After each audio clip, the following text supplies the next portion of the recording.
ఆహ్వానిస్తున్నాం. శ్రీనిధి ద్వారా 1000 కోట్ల రుణాలు అందజేయడం జరుగుతుంది. శ్రీనిధి గ్రామీణ ప్రాంతాల్లో జీవనోపాధి అభివృద్ధి అవసరాలకు 1000 కోట్ల రూపాయలు కేటాయించడం జరిగింది. తర్వాత చేనేత కార్మికులకు నూలు పంపిణీ కార్యక్రమం.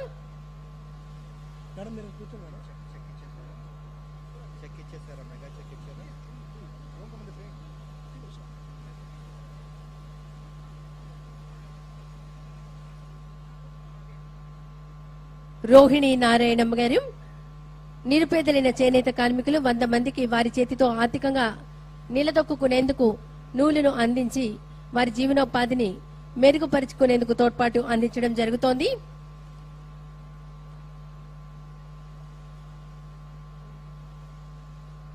తర్వాత కాఫీ బుక్ టేబుల్ ఆవిష్కరణ కార్యక్రమం. వివిధ రంగాలలో ఆర్థికంగా అభివృద్ధి చెందిన 100 మంది మహిళల విజయ గాథలను మన ప్రియతమ ముఖ్యమంత్రి వర్యులు నారా చంద్రబాబు నాయుడు గారి చేతుల మీదుగా ఆవిష్కరణ కార్యక్రమం జరుగుతోంది.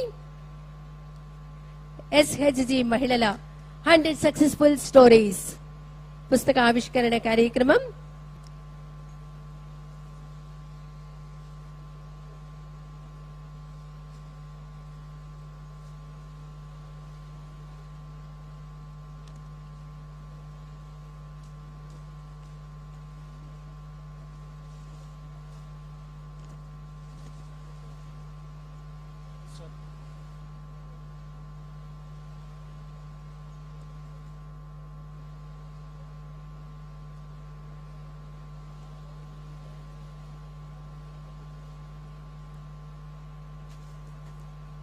కాఫీ బుక్ టేబుల్ 100 మంది మహిళల విజయ గాథల పుస్తక ఆవిష్కరణ కార్యక్రమం గౌరవ రాష్ట్ర ముఖ్యమంత్రి వర్యులు నారా చంద్రబాబు నాయుడు గారు ఈ మహిళా దినోత్సవం సందర్భంగా ఆవిష్కరిస్తున్నారు.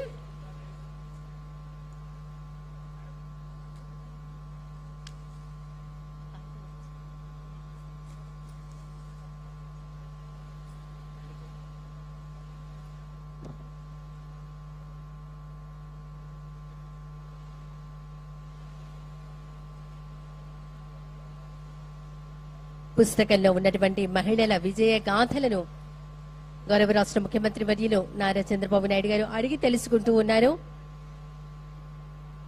వివిధ రంగాలలో ఆర్థికంగా అభివృద్ధి చెందిన 100 మంది మహిళల విజయ గాథ అంటే మామూలుగా లేదు. ఎంతో కష్టపడితే గాని ఒక ఉన్నతికి మహిళ తను అనుకున్నటువంటి స్థాయిలోకి రావడం అనేది మామూలు విషయం కాదు. అలాంటి మహిళలు ఆర్థికంగా అభివృద్ధి చెంది వారి సక్సెస్ ను ఒక పుస్తక రూపంలో తీసుకురించారు. ఆ పుస్తకంలో ఉన్నటువంటి మహిళల గురించి అడిగి తెలుసుకుంటున్నారు మన రాష్ట్ర ముఖ్యమంత్రి వర్యులు గౌరవనీయులు శ్రీ నారా చంద్రబాబు నాయుడు గారు. Thank you sir. ప్రకృతి వ్యవసాయ మహిళలకు సత్కార కార్యక్రమం. అధికారులు లబ్ధిదారులు రావాల్సిందిగా కోరుతున్నాం. ఎస్ అమూల్య సంతోషమ్మ. పర్యావరణ పరిరక్షణలో భాగంగా ఆరోగ్యకరమైన ఆహారాన్ని అందించేందుకు రైతు సాధికారత సంస్థ ద్వారా సహాయక సంఘంలోని మహిళలకు ప్రకృతి వ్యవసాయంపై శిక్షణ ఇప్పించి వారు ఆచరణీయ పద్ధతులు అవలంబించేలా చేయడం జరుగుతుంది. రాష్ట్ర వ్యాప్తంగా 12,37,000 ఎకరాలలో 10,68,000 రైతులు ప్రకృతి వ్యవసాయం చేస్తున్నారు. మహిళా దినోత్సవం సందర్భంగా లక్షాధికారులుగా ఎదిగిన మన మహిళా సంఘ సభ్యులను చిరు సత్కారంతో రాష్ట్ర ముఖ్యమంత్రి వర్యులు నారా చంద్రబాబు నాయుడు గారు సత్కరించడం ఎంతో ఆనందదాయకమైన విషయం. ధన్యవాదాలు. 1,00,000 మంది మహిళా పారిశ్రామికవేత్తలు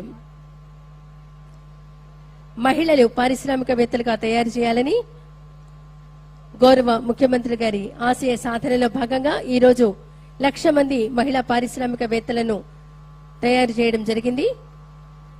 వివిధ రంగాలలో వారి ప్రతిభను చాటుతున్న పారిశ్రామికవేత్తలను ఈ వేదిక నుండి ప్రారంభోత్సవం చేయడం జరుగుతోంది. దాని యొక్క బ్రోచర్ను గౌరవ రాష్ట్ర ముఖ్యమంత్రి వర్యులు ఆవిష్కరిస్తున్నారు.